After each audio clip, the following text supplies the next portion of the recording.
Nosso primeiro texto está em 1 Crônicas 28, os versículos 10 a 12. E eu vou ler e vocês me acompanham. Agora, pois, atende a tudo, porque o Senhor te escolheu para edificares casa para o santuário. Sê forte e faze a obra. Deu Davi a Salomão seu filho a planta do pórtico com as suas casas e as suas tesourarias, os seus cenáculos e as suas câmaras interiores, como também a casa do propiciatório. Diga, assento de misericórdia. Também a planta de tudo quanto tinha em mente, com referência aos átrios da casa do Senhor, e todas as câmaras em redor, para os tesouros da casa de Deus e para os tesouros das coisas consagradas. Davi está no final da sua vida, e ele não queria morrer antes de construir o templo para adoração a Deus. Mas Deus vem para ele e diz: Davi, você foi um homem que derramou muito sangue, você não vai construir, mas o seu filho Salomão vai. Mas é interessante que Deus dá para Davi e não para Salomão. Revela a ele tudo aquilo que Deus esperava desse templo no qual ele iria habitar. E Deus então dá todos os detalhes, como vocês viram, milimetricamente, as medidas, os materiais, tudo aquilo que envolvia o templo. Deus falou: você quer um templo para mim? Então eu vou te dizer como é que ele tem que ser. Mas uma coisa é muito interessante, porque dentro do templo, o lugar mais importante era o Santos dos Santos.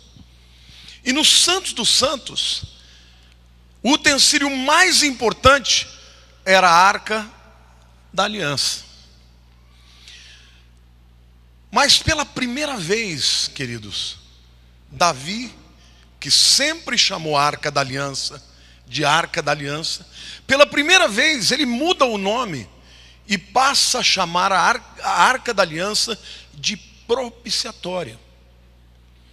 Na verdade, o propiciatório é essa tampa aqui, ó. Não é a arca toda. Nesse propiciatório era onde o sumo sacerdote aspergia o sangue 7 vezes no dia da expiação, e naquele momento os pecados de Israel eram perdoados. Mas o que será que aconteceu para Davi chamar a Arca da Aliança de propiciatório? Na verdade, essa palavra propiciatório também pode ser traduzida em assento de misericórdia. Por que será? Porque certamente, queridos, Davi olhou para trás da sua vida, e uma coisa ele podia ressaltar e se lembrar do seu relacionamento com Deus: era um relacionamento baseado na misericórdia. Davi, queridos, cometeu 2 pecados gravíssimos, que pela lei não havia perdão, era a morte. Um deles era o adultério, e a pena para o adultério era apedrejamento. Misericórdia. Se a gente fosse instaurar essa lei aqui, hein? Mas o segundo era matar alguém inocente, e a lei dizia: olho por olho, dente por dente. E Davi certamente olhava para a sua história e sabia: eu merecia a morte, mas Deus me tratou com misericórdia.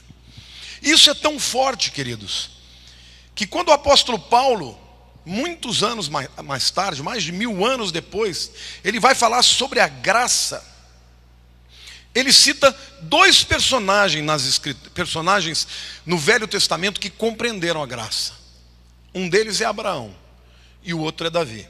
Vejam o que diz Romanos 4, de 3 a 7. Pois que diz a Escritura: Abraão creu em Deus, e isso lhe foi imputado por justiça, a sua fé. Ora, ao que trabalha, o salário não é considerado como favor, e sim como dívida. O que Paulo está dizendo? Se nós merecêssemos a salvação, então Deus estava nos devendo. Mas nós não merecemos, então se Ele nos deu, é pela graça. Mas ele diz, mas ao que não trabalha, porém crê naquele que justifica o ímpio, a sua fé lhe é atribuída como justiça. Diga assim, eu sou salvo pela fé, pela graça de Deus, mediante a fé. E aí então ele introduz Davi e diz, e é assim também que Davi declara ser bem-aventurado o homem a quem Deus atribui justiça, independentemente de obras. Diga para a pessoa ao teu lado, você foi justificado, não pelas suas obras, mas pela fé, pela misericórdia e pela graça de Deus. E aí ele diz assim, ele cita Davi no Salmo, bem-aventurados aqueles cujas iniquidades são perdoadas e cujos pecados são cobertos. Esta palavra coberto é a mesma palavra para a tampa da arca. Propiciatório. Agora, por que isso foi chamado também de assento de misericórdia? No inglês é assim chamado de mercy seat. Por duas razões. Vocês estão vendo esses dois querubins aqui representados?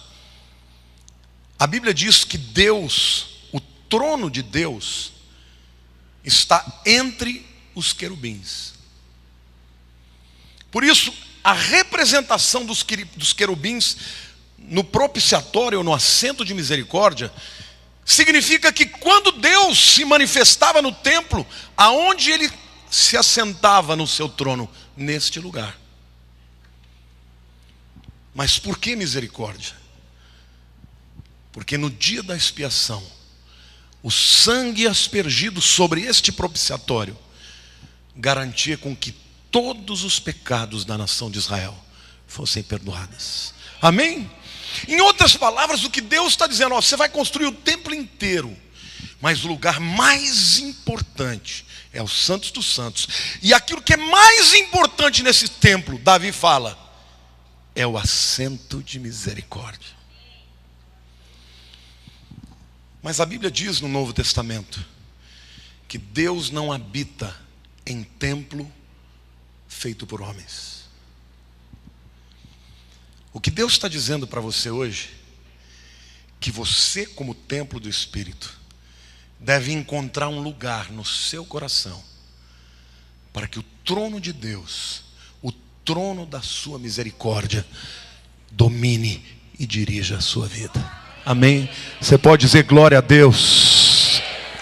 Glória a Deus. Em outras palavras, se nós somos o templo do Espírito, se nós devemos manifestar a este Deus no centro da nossa vida, das nossas decisões, dos nossos atos, das nossas convicções, deve haver um lugar para misericórdia. Diga a pessoa ao teu lado, Deus te chamou para ser portador da sua misericórdia. Mas o que havia dentro dessa arca? É muito interessante isso, porque dentro da arca haviam 3 utensílios muito importantes para a história do povo de Israel. O primeiro era um vaso do maná. Quantos se lembram do que é o maná? O pão que desceu do céu, que representa o suprimento de Deus para as nossas necessidades. Agora vejam bem, o maná ele tinha uma validade de 24 horas. O que acontecia com o maná depois de 24 horas? Apodrecia. Literalmente ele criava vermes. Deus falou, olha, vocês escolham o maná, mas peguem só o que vocês puderem comer. Não adianta levar para casa e achar que vai guardar para o dia seguinte, porque vai apodrecer. E aqueles que acreditavam que não ia cair para o dia seguinte e levaram para sobrar, presenciaram o fedor e também o apodrecimento daquele maná. Sabe o que Deus está dizendo para você, querido? Que quando você não confia na misericórdia de Deus para suprir a sua vida, e você confia em si mesmo e tenta se virar e fazer do teu jeito, a provisão vai apodrecer, vai se desfazer. Mas se o maná estiver debaixo do assento de misericórdia, o maná nunca vai apodrecer. Queridos, o vaso do maná dentro da arca tinha maná vivo. Vocês estão entendendo o que Deus está revelando para vocês? Fora do assento de misericórdia ele apodrecia. Debaixo do assento de misericórdia o maná permanecia vivo, saudável, fresco como no dia que ele caiu. E o Senhor quer dizer para você: vivemos em tempo de medo, onde as pessoas estão atemorizadas. Ai, meu emprego eu vou perder, ai, as portas vão se fechar. O Senhor está dizendo que Ele, por sua misericórdia, haverá de suprir todas as suas necessidades. Amém, irmãos?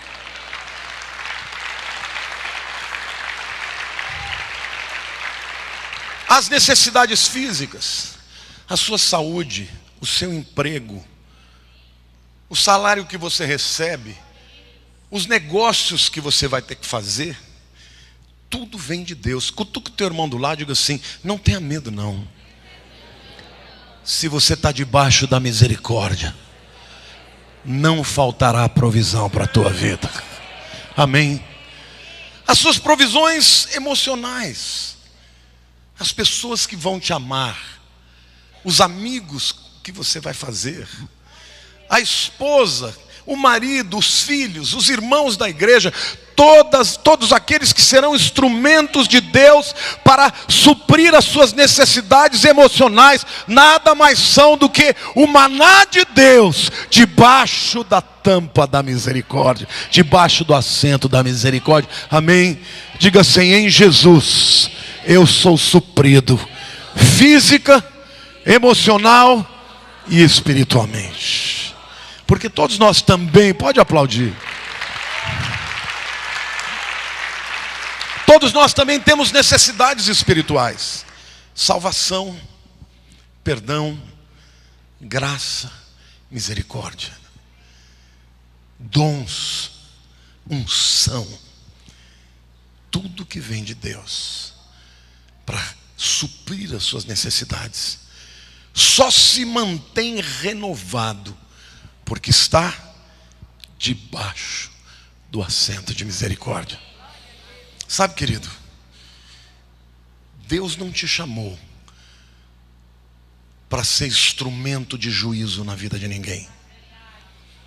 Deus te chamou para ser portador da sua misericórdia. Quem aqui quer ser um recipiente da misericórdia de Deus? Mas dentro da arca e debaixo do assento de misericórdia havia o cajado de Arão que floresceu. Arão foi escolhido por Deus como sumo sacerdote. Ele não era perfeito, mas um dia os líderes de Israel se rebelaram contra Moisés e contra ele. E disseram: por que Moisés é o líder? Por que Arão é o sumo sacerdote? Nós também podemos ser. E aí Deus deu a seguinte direção: chame todos os líderes, pegue o cajado de cada um deles e coloquem esses cajados dentro do tabernáculo. E assim fizeram. Passou a noite, na manhã seguinte eles foram lá pegar os cajados de volta. O de todo mundo continuava um cajado. O de Arão começou a florescer botões, flores de amendoeira. E todos ficaram impactados e disseram: certamente a unção de Deus está sobre a vida de Arão. Sabe, querido, a Bíblia diz assim: seca-se a erva e cai a flor, mas a palavra de Deus permanece para sempre. A vara de Arão fala das nossas habilidades. fala da unção, do nosso chamado, da autoridade espiritual que Deus dá para cada um de nós. E todos nós, como a Bíblia diz, somos sacerdotes, sacerdócio real, nação santa, povo escolhido para anunciar as maravilhas daquele que vos chamou das trevas para a sua maravilhosa luz. Amém? Mas nós, sem a graça, sem a misericórdia de Deus, somos meros pedaços de pau mortos. Por que é um cajado, a não ser um pedaço de madeira que morreu quando foi cortado da árvore? O cajado só é vivo se ele está ligado à árvore. No momento que ele se torna um instrumento na mão do homem, ele é morto. Mas debaixo do assento de misericórdia, a vara de Arão floresceu de novo, como se ela tivesse ligado à árvore da amendoeira. Olhe para a pessoa ao teu lado e diga: há momentos na sua vida que o abatimento, que a tristeza, que a depressão, que o cansaço, que as dificuldades da vida nos fazem sentir como mortos. Mas se eu estiver debaixo da misericórdia de Deus, Deus vai ressuscitar o que estava morto. Quantos aqui podem dar um grito de júbilo, dizer: eu creio?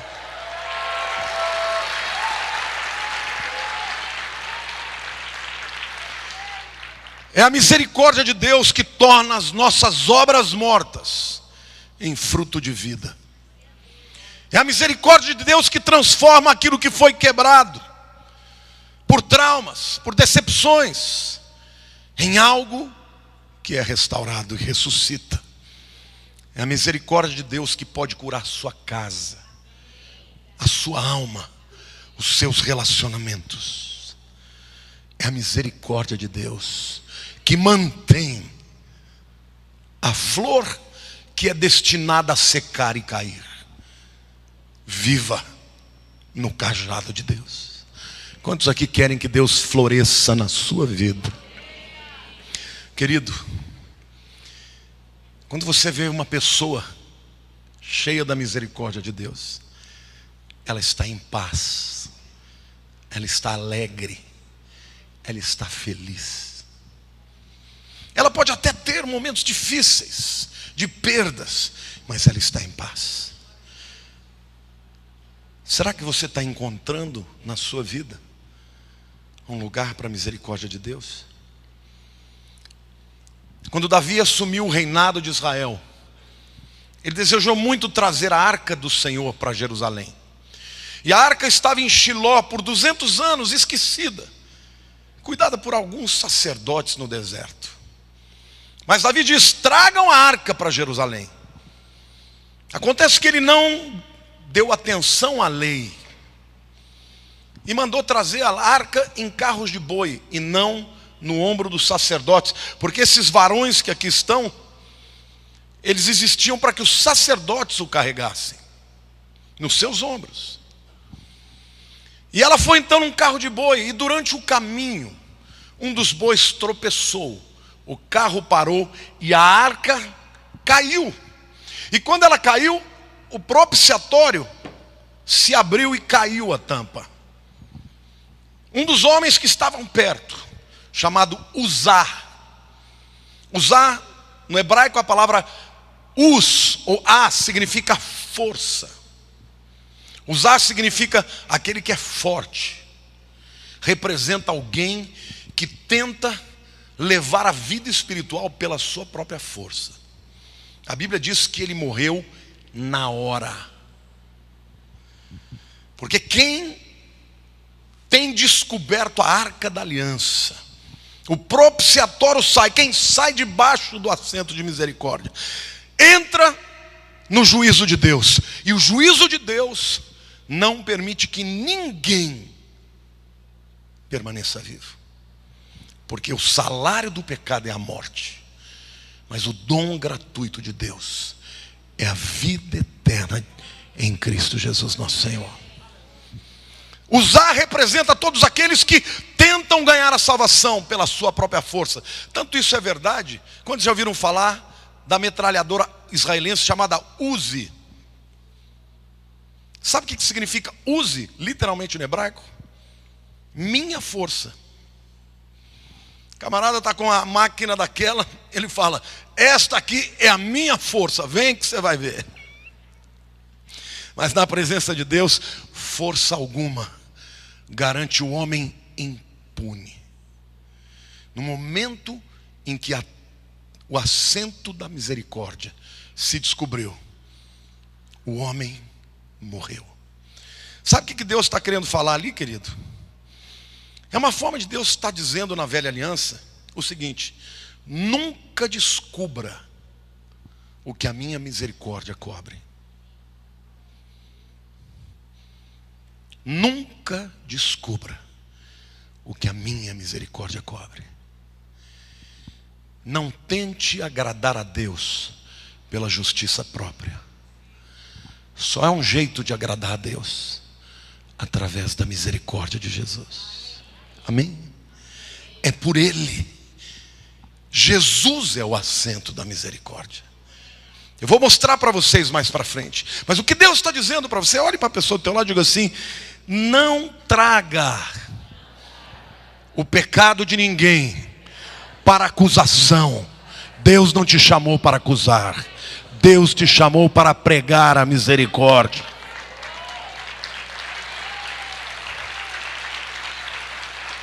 A Bíblia diz que o amor cobre multidões de pecados.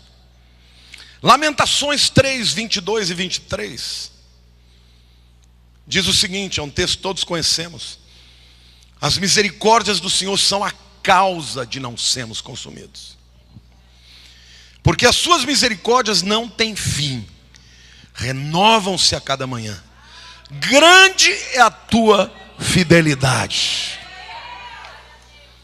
Vocês se lembram que Jesus, quando andou na terra, ele vivia rodeado de pecadores? Sim ou não? Madalena, ele expulsou demônios dela, se tornou sua seguidora. Quando ele entrou na casa do fariseu Simão, uma mulher veio chorando, começou a lavar os seus pés, e Simão pensou: se ele soubesse quem é que está fazendo isso com ele. Jesus já falou: Simão, eu entrei na tua casa, você não me beijou o rosto, você não me lavou os pés, mas desde que eu entrei aqui, essa mulher está ungindo os meus pés. O único grupo que Jesus confrontou foram os fariseus, porque os fariseus achavam que eram melhores que Jesus, achavam que Jesus estava fora do padrão. A esses Jesus disse: sepulcros caiados, brancos por fora e podres por dentro. Diga assim: a minha vida está debaixo da misericórdia de Deus.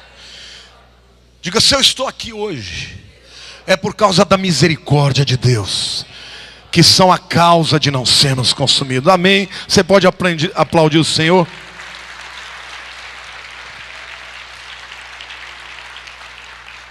Em Mateus capítulo 5, Jesus fala sobre o caráter do reino. E ele usa reiteradamente 8 vezes, na verdade 9 vezes, uma palavra no grego que é makarios. Essa palavra, esse substantivo, vem de charis, que é graça. O que é uma pessoa engraçada? O que uma pessoa engraçada produz em você? Graça, riso, alegria. Você já riu muito a ponto de desopilar o fígado? Quem já riu assim? Quem já riu demais assim? Qual é a sensação depois do riso? Alívio, leveza. É isso que a graça de Deus faz. Não a graça dos homens, que muitas vezes nos faz rir por causa do defeito do outro, do tropeço do outro, mas pelo verdadeiro motivo que nos traz plenitude e alegria, que é a presença de Deus na nossa vida. E Jesus diz lá em Mateus capítulo 5, versos 3 a 12: e quando eu ler bem-aventurado, você leia feliz ou felizes. Felizes os humildes de espírito, porque deles é o reino dos céus. Felizes os que choram, os que são quebrantados, porque serão consolados. Felizes os mansos, porque herderão a terra. Felizes os que têm fome e sede de justiça, porque serão fartos. Felizes os misericordiosos, porque alcançarão misericórdia. Felizes os limpos de coração, porque verão a Deus. Felizes os pacificadores, porque serão chamados filhos de Deus. Felizes os perseguidos por causa da justiça, porque deles é o reino dos céus. Felizes sois quando por minha causa vos injuriarem e vos perseguirem, e mentindo disserem todo mal contra vós. Regozijai-vos e exultai, porque grande é o vosso galardão nos céus, pois assim perseguiram os profetas que vieram antes de vós. Queridos, todos estes 8 estilos de vida falam de uma vida de misericórdia: humildade, quebrantamento, mansidão, fome de justiça, misericórdia, pureza de coração, pacificadores, perseguidos por causa do nome de Jesus. Deixa eu dizer uma coisa para você: misericórdia não é fraqueza, humildade não é fraqueza. A força, o poder sem a misericórdia mata e destrói, conquista, domina, vilipendia, toma. Isso é o que o homem faz. Mas o poder debaixo da misericórdia levanta, restaura, cura. Não é isso? Não é isso que um homem que escolhe a medicina para ser o seu sacerdócio faz quando lhe dá o poder para curar aqueles que são enfermos? Deus chamou a igreja para ser o poder de Deus, o braço de Deus, para trazer ao mundo a misericórdia que traz a vida àqueles que estão mortos. Amém? Glória a Deus, aplauda ao Senhor, diga: eu creio. Eu creio. Diga: Senhor, eu fui chamado para ser portador da misericórdia. Se você quer misericórdia na sua vida, não trate os outros no ferro e fogo, porque com a medida que feris, sereis feridos. Com a medida com que medis, sereis medidos. Uma das escrituras mais lindas do Velho Testamento está em Miqueias 6:8. Muitas pessoas tiram um texto do contexto para pretexto. Mas o Velho Testamento também tem textos doutrinários. E aqui esse texto fala o que Deus quer. Deus está dizendo: isso é o que eu quero de você. E portanto isso é uma doutrina. Ele te declarou, o homem, o que é bom, diga o que é bom, e o que o Senhor pede de mim. O texto fala de ti, mas diz assim: Ele me declarou, ó homem, o que é bom, e o que o Senhor pede de mim. Primeiro, que pratiques a justiça. Segundo, que ames a misericórdia. E 3, que andes humildemente com o teu Deus. Amém?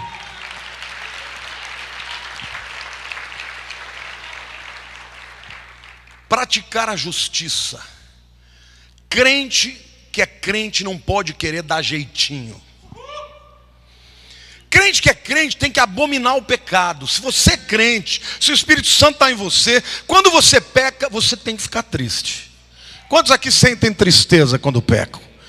Fala: meu Deus, eu não podia ter feito isso. Quando você sente isso, isso é uma prova de que o Espírito Santo habita em você. Porque ainda que nós sejamos salvos pela misericórdia, graça não é uma liberdade para que andemos em pecado. Deus te salvou do inferno. Você foi chamado para viver como luz do mundo. E luz do mundo significa buscar a justiça e se desviar do mal e do pecado. Diga: praticar a justiça, amar a misericórdia. Amém, irmãos? Quem ama a misericórdia, quando vê o irmão pecando, não tem prazer em açoitá-lo, em acusá-lo.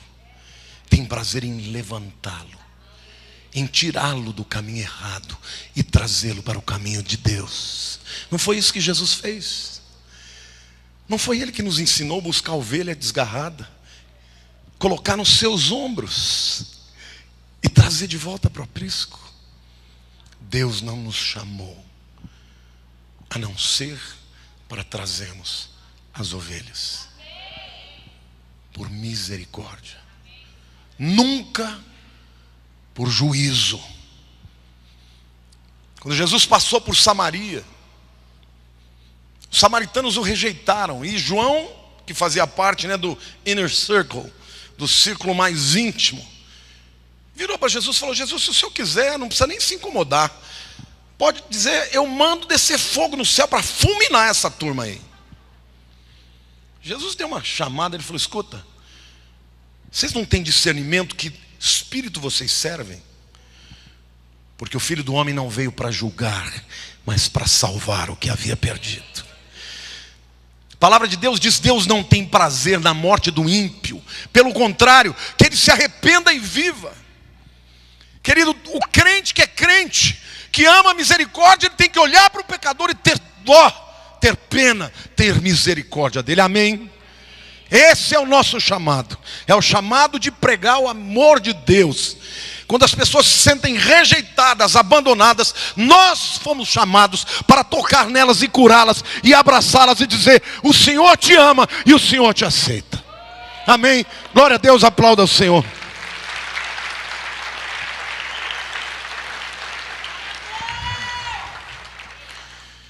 Em João capítulo 5 há uma história linda também. Quando você vai a Israel, você passa pela porta das ovelhas. Quem é a porta das ovelhas? Jesus. E você dobra à direita, na primeira rua, e você chega a um lugar chamado Tanque de Betesda. Quantos já ouviram falar do Tanque de Betesda? Betesda é uma palavra hebraica. Bait, casa. Hesed, graça, misericórdia. Tanque de Betesda é o lugar da casa da misericórdia.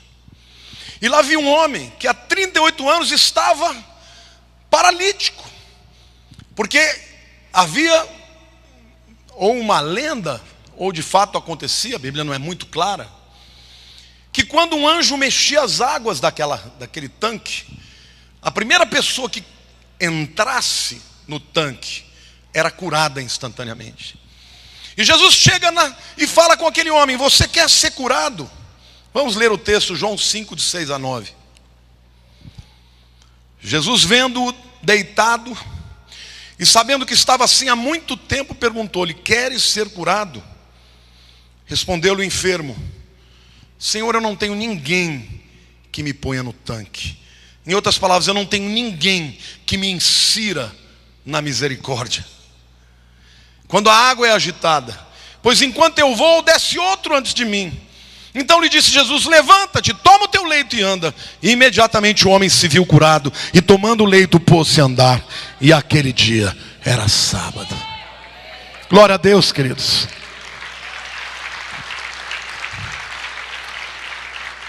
Na lenda, o indivíduo, para ser agraciado, todos os outros ficavam sem nada. Era excludente. O primeiro que chegasse, o mais capaz, o mais veloz, nunca o mais necessitado, ia mergulhar na misericórdia, e os outros todos tinham que ficar destinados a uma vida de fracasso.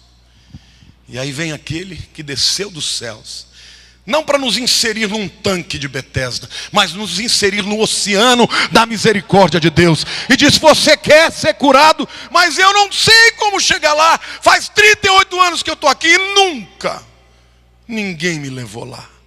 E Jesus disse: eu vou te inserir no oceano da minha misericórdia. E imediatamente ele foi curado. Querido, a misericórdia de Deus não é para um de nós, é para todos nós. É para todos que querem, para todos que creem, para todos que se entregam a Jesus. Quantos aqui já entregaram a vida para Jesus? Querido, a misericórdia de Deus é renovada na sua vida a cada dia. O acusador vem para roubar, matar e destruir. Jesus disse: eu vim para que tenham vida e a tenham em abundância. Amém? Jesus é aquele que desceu para nos introduzir, nos imergir na sua misericórdia. Se Jesus está na sua vida, o seu caminho será de misericórdia. Quando você leva alguém a confessar Jesus, você leva essa pessoa a abandonar o caminho do alto esforço para entregar a vida para aquele que nos ama incondicionalmente. Amém? Você sabia que o Senhor te ama? Você sabia que a misericórdia de Deus vale para você até no momento da tentação? Até no momento da luta, até no momento da queda, até no momento do abandono. Basta que alguém clame: Senhor. Aquele que invocar será salvo. Por isso, se o inimigo se levantar contra a sua vida, não lute contra ele na sua própria força. Se entregue à misericórdia. Quero contar uma ilustração aqui que eu acho que é bem pertinente. Quantos aqui ouviram falar da Renascença? Renascença foi um período interessantíssimo. Fim da Idade Média é quando os homens param de olhar para as artes como se Deus fosse o centro de tudo e começam a colocar o homem como centro. E nesse período de transição, ainda que os temas fossem bíblicos e religiosos, mas Deus passa a sair do centro e quem começa a entrar no centro é o homem. E o maior escultor da época da Renascença é um homem chamado Michelangelo. Quantos já ouviram falar? Ele era pintor também, pintou a Capela Sistina, as Pietà e tudo mais. Mas Michelangelo fazia suas obras baseadas no quê? No que ele lia das Escrituras.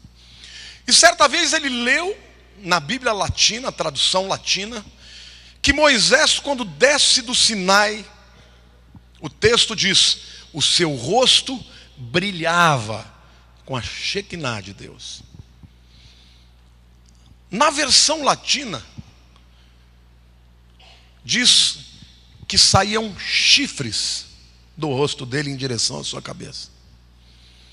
E quando você vê a maravilhosa escultura de Moisés, você percebe que ele tem chifre. Tudo porque ele interpretou mal as Escrituras. Quando alguém não entende a graça de Deus, distorce as pessoas e coloca chifres naqueles que estão debaixo da graça. Deus não te chamou, olha para o teu irmão e diga: Deus não te chamou para botar chifre de demônio em pessoas que estão debaixo da misericórdia de Deus. Amém? Você olha e vê o mal no outro, é o mal que está no teu coração. A Bíblia diz claramente isso. Interpretar a Bíblia e não ver a misericórdia de Deus é não conhecer a revelação de Jesus. Mas o terceiro elemento que estava dentro da arca, meu querido, eram as tábuas da lei quebradas por Moisés. Porque quando Moisés desce com as tábuas, ele chega lá embaixo e vê o povo adorando o bezerro de ouro. Ele fica tão enfurecido que ele joga as tábuas no chão e elas se quebram. E Deus fala: agora você vai ter que fazer outro. Mas por que Deus mandou que as tábuas quebradas da lei estivessem na arca e não as tábuas intactas? Por uma razão única, queridos. Porque o apóstolo Paulo diz que a lei é perfeita, mas nós somos incapazes de cumpri-la. E a Bíblia diz que se você falhou num quesito, já falhou em todos. Então Deus quer que nós nos lembremos que se nós estamos salvos, não é porque cumprimos a lei, não é porque temos justiça em nós mesmos, mas porque estamos debaixo do assento da misericórdia. Glória a Deus, glória a Deus. Quantos podem dizer aleluia?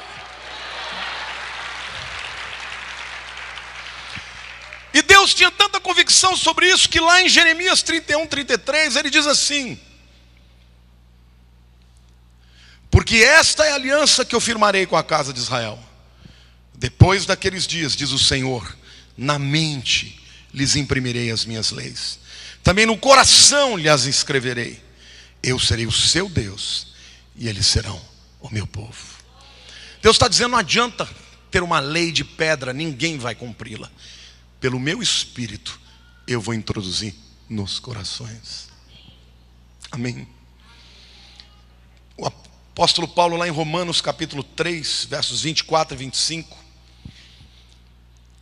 ele vai nos contar quem é, que eu já falei antecipadamente, o assento de misericórdia. Diga assim, quem é o assento de misericórdia? Vejam o que o texto disse: sendo justificados gratuitamente, diga gratuitamente, por sua graça, diga assim, de graça, mediante a redenção que há em Cristo Jesus. Bom, sabemos que Jesus é quem nos redime, quem nos salva, de graça, a quem Deus propôs no seu sangue como propiciação.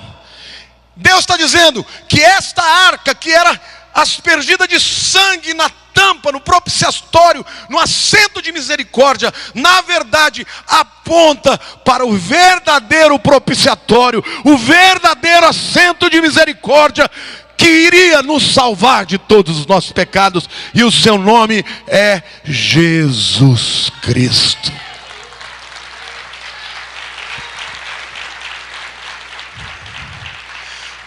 Agora vejam que declaração extraordinária. Ele diz assim: a quem Deus propôs no seu sangue como propiciação, mediante a fé, para manifestar a sua justiça, por ter Deus na sua tolerância, diga tolerância, deixado impunes os pecados anteriormente cometidos.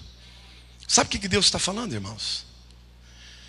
Que durante séculos, milênios, Deus tolerou os pecados. Tolerou os pecados. Porque um dia eles seriam perdoados em Jesus. Nunca um sangue de cordeiro ou de touro pode perdoar verdadeiramente o pecado. Você entende o que é graça? Lembra o que Deus falou que eu quero de vocês? Praticar justiça. Deus quer que a gente se desvie do mal, mas Deus quer que a gente ame a misericórdia. Por quê? Porque a misericórdia dá glória para Ele e não para nós. Não tem ninguém nesse lugar, e nem na terra, na nossa geração, se eu pudesse dizer, quem é a pessoa que você conheceu que mais viveu um evangelho de piedade? Para mim, a Madre Teresa de Calcutá. Uma pessoa que escolhe passar no meio daquele povo fétido, apodrecido por amor a Jesus. Essa pessoa chegou perto, mas nem ela vai ser salva por si mesma. Até ela vai ser salva por causa do sangue do Cordeiro. Então, queridos, a misericórdia glorifica a Deus. A autojustificação tenta trazer glória para os homens. Mas a verdade é que durante todo o tempo que os sacrifícios foram feitos, Deus tolerou os pecados. Porque um dia Ele sabia que a justiça seria feita em Jesus. E a justiça, queridos, significou pena de morte.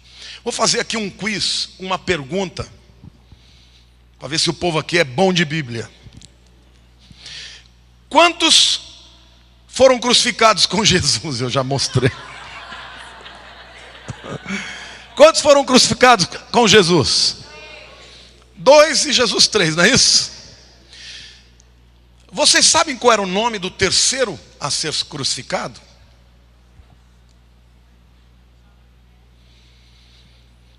O terceiro se chamava Barrabás. Ele já estava condenado. Ele era o terceiro. Os outros dois, a gente não sabe o nome.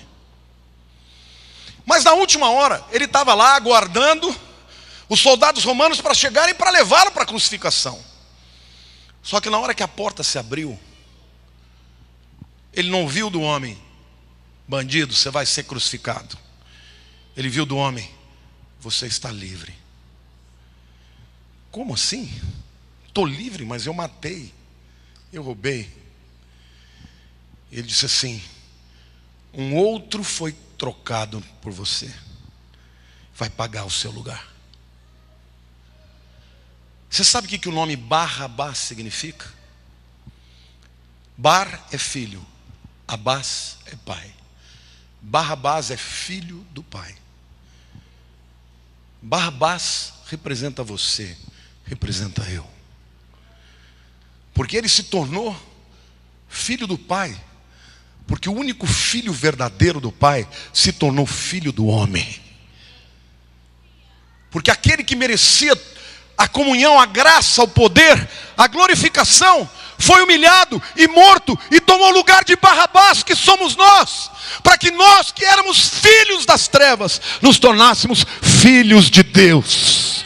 É por isso que o apóstolo Paulo diz que nós ressuscitamos juntamente com Cristo e assentamos à sua destra nas regiões espirituais celestiais. Amém, queridos? Você é filho de Deus, porque alguém, Jesus, o Filho de Deus, se tornou filho do homem e morreu a sua cruz e a minha cruz. Por isso, encontre um lugar no seu coração para o assento de misericórdia. É isso que Deus espera de nós. Há muita gente aí fora, preso pelas drogas, pela prostituição, pela feitiçaria, pela idolatria. Gente que não sabe que Jesus já morreu pelos seus pecados. Eu quero profetizar na tua vida. Eu quero profetizar na tua família, na tua história, que o lugar da misericórdia de Deus vai ter lugar central da tua vida. Amém? É por isso que Jesus disse: amai os que vos perseguem e perdoar os vossos inimigos. Ele não pede nada que ele não tenha feito. Toda vez que o homem tenta lutar com o seu braço, ele produz morte.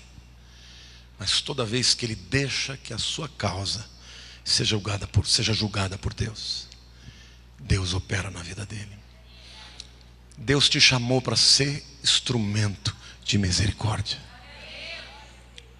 Uma pessoa misericordiosa é feliz. Você perdeu a paz alguma vez por ter feito bem? Você perdeu a paz alguma vez por ter sofrido dano? A gente perde a paz quando a gente comete o dano.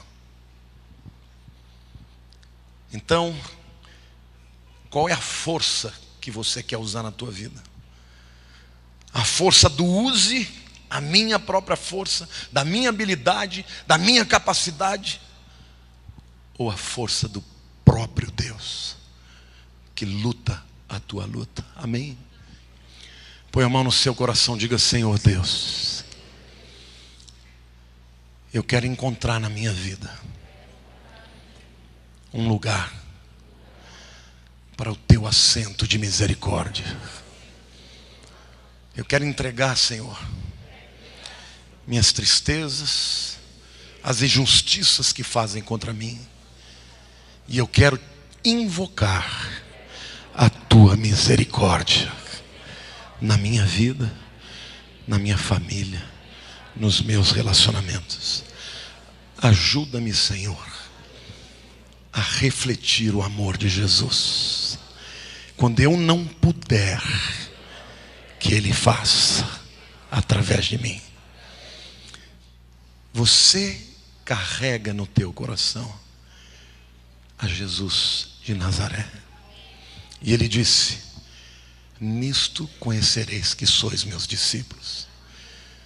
Não porque vocês vão fazer milagres, porque milagre até o diabo imita. Não porque vocês vão pregar bonito, porque os maiores enganadores pregam bem. Mas se vos amardes uns aos outros. Amar, querido, não tem nada a ver com sentimento. Amar é ação. Amar é dizer: Senhor, eu não tenho vontade, mas eu vou fazer porque o Senhor fez para mim primeiro. Amém? É isso que a gente deve buscar. É deixar que a glória de Deus brilhe através de nós. E a nossa vida seja instrumento da boa notícia. Que Jesus morreu pelos meus, pelos seus, pelos nossos pecados. Amém?